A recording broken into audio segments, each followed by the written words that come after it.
तर नमस्कार मित्रांनो, आज आपण अशा ठिकाणी आलेलो आहोत की पुणे जिल्ह्यातील भोर तालुक्यामधील भाटघर धरण या परिसरामध्ये आलेलो आहोत.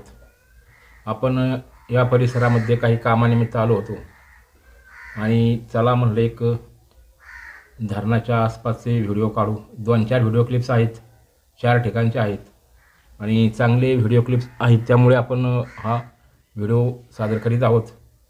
आपणास जर आवडला तर नक्कीच लाईक करा.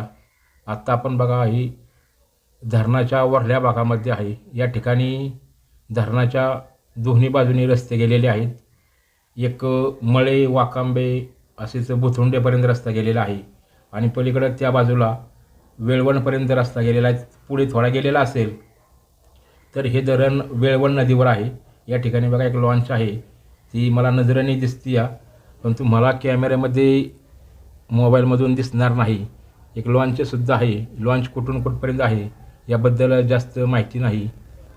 तर अशा प्रकारे बघा पावसाळ्याचे दिवस आहेत आणि 1-2 दिवस झालं पाऊस उघडलेला आहे, पण 2 दिवसापूर्वी खूप पाऊस या भागामध्ये झालेला आहे. धरण चांगल्या प्रकारे भरलेलं आहे. 100% म्हणता येणार नाही, कारण 15 ऑगस्टला धरणाची पूर्ण लेवल केली जाते.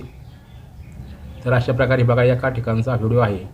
आता आपण दुसऱ्या स्पॉटवर जाऊन बघा ही मुख्य धरणातून जे पाणी बाहेर प्रवाहित होतं त्या ठिकाणी आहे आणि हे धरणाच्या एका कोपऱ्यावरती हे पाणी सोडलेलं आहे.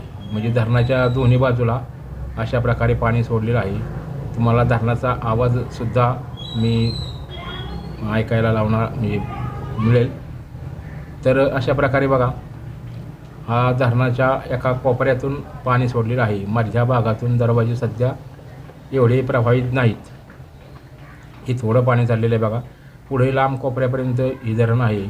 धरणाची लांबी भरपूर आहे आणि ही जुन्या काळातील म्हणजे इंग्रज असताना हे धरण बांधलेले, ब्रिटिशकालीन धरण याला म्हटलं जातं. आणि आता धरणाचं आयुष्य जवळजवळ 105 वर्ष होत आलेलं आहे.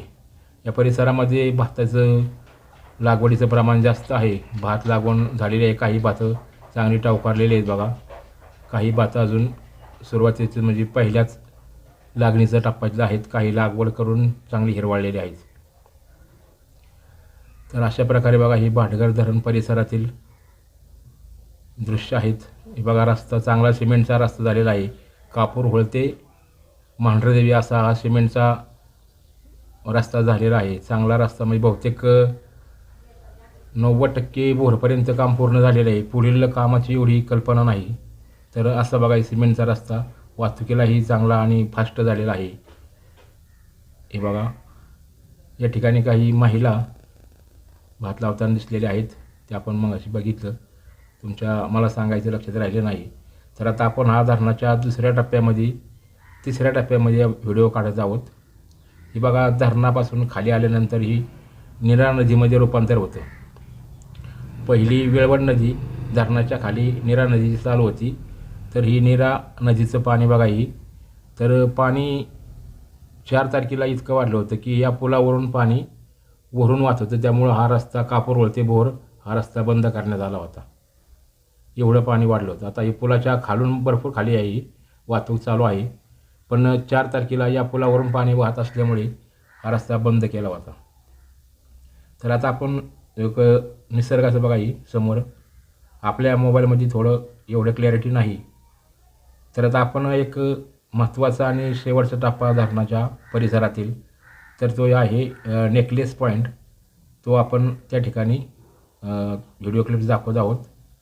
धरणाच्या अगदी एक 7-8 किलोमीटर अंतरावर आहे हा बघा नेकलेस पॉईंट. धरण समोर दिसते बघा.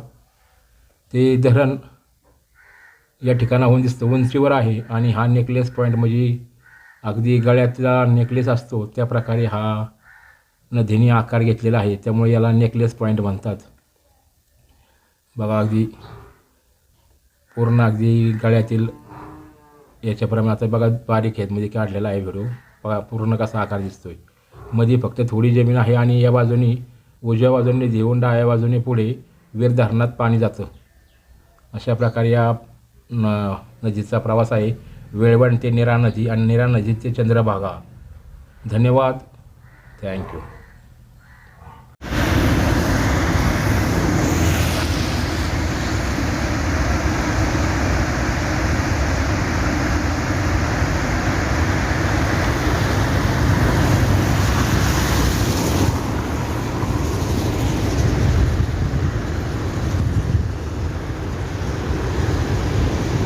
भात लागणीची कामं चालू आहेत बघा पलीकडं.